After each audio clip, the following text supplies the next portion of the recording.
Donc, bonjour tout le monde, j'espère que vous allez bien. Cette petite capsule servira à vous expliquer les consignes du travail à remettre pour la semaine prochaine. Premièrement, un rappel de la compétence et des éléments de compétence du cours.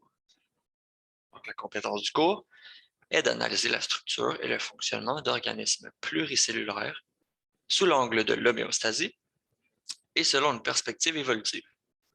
Les éléments de compétence sont donc d'analyser les relations structure-fonction à la base des organismes pluricellulaires, appliquer le concept de l'homéostasie à l'étude de systèmes chez les plantes et les animaux. Ouais, ça va être plus les animaux. Expliquer les fonctions de conservation, de régulation et de reproduction chez les organismes pluricellulaires, encore une fois. Donc, une petite mise en scène, le yogourt volant. Peut-être j'aurais dû le mettre au pluriel.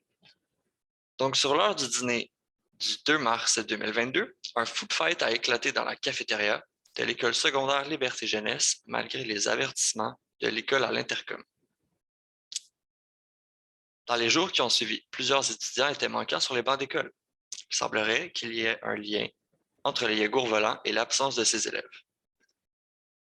Les policiers, étant trop occupés avec le cas de vente illégale de vapoteuses sur le campus, demandent l'assistance d'étudiants en sciences nature pour régler la situation. Quelques-uns des yogourts ont été retirés du champ de bataille comme pièce à conviction avec les lanceurs identifiés à l'aide de la caméra de la cafétéria.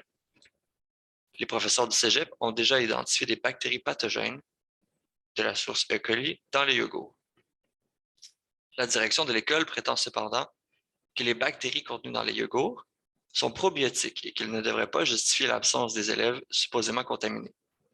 Vous devez donc défendre l'absence des élèves et communiquer à l'école le lien concret entre E. coli et des possibles problèmes de santé pour que l'école communique aux parents des enfants identifiés avec la caméra de la cafétéria le plus rapidement possible afin d'éviter d'autres contaminations. Donc, les consignes maintenant du travail attendu. Ce travail représente 15% de la note finale du cours. Donc, ce que vous allez faire à la fin du prochain cours, vous aurez du temps pour vous placer en équipe de 2. Le travail est en équipe. Pour une durée de 10 minutes en classe, donc à la fin de la classe, discutez des pistes qui vous viennent à l'esprit après la relecture de la mise en scène. Donc, au prochain cours, je vais donner de la matière. Puis à la fin, vous allez avoir 10 minutes pour relire ensemble la mise en scène du yogourt volant que je viens de vous lire, mais avec la nouvelle théorie en tête. Discutez des pistes qui vous viennent à l'esprit après la relecture de la mise en scène. Tentez d'identifier les concepts clés de cette problématique et tirer des conclusions partielles du problème. Ensuite de ça, vous rentrez chez vous. En équipe à la maison, rédigez un texte de 2,5 à 4 pages, excluant évidemment la page de présentation puis la bibliographie, qui distingue les bactéries probiotiques des bactéries pathogènes. Donc ça va être la première chose à faire, évidemment. Ensuite de ça, expliquez aussi pourquoi les étudiants ne sont pas en état de venir à l'école. Pour ce faire, vous devez donc discuter des mécanismes de contamination des bactéries pathogènes et des symptômes ou impacts d'une telle contamination sur le système digestif.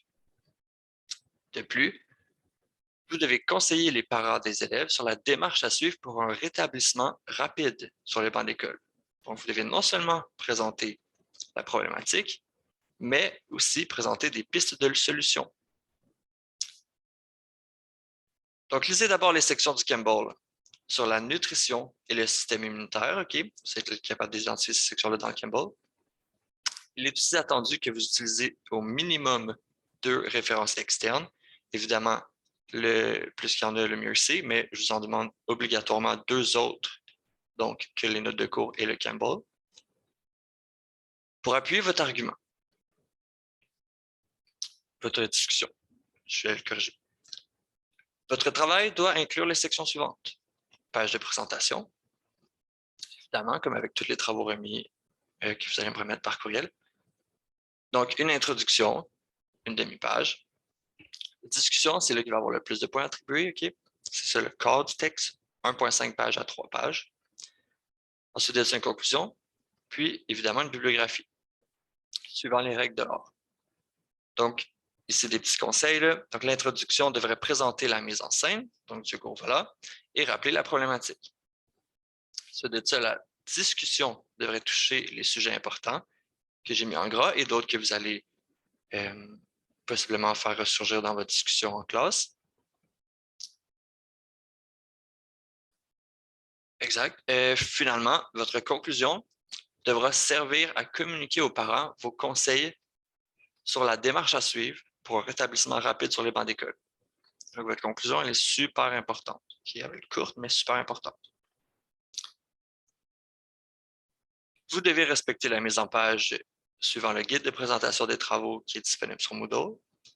Comme dans tous les travaux écrits, la qualité du français sera évaluée dans le travail jusqu'à une pénalité maximale de 10 parce qu'on n'est pas en français quand même. Mais la qualité du français doit être considérée. Puis le travail doit être remis par courriel avant le 14 mars à minuit. Donc, le lundi 14 mars à minuit. Si vous avez d'autres questions, vous pouvez me contacter par email. Puis sinon, bonne rédaction tout le monde.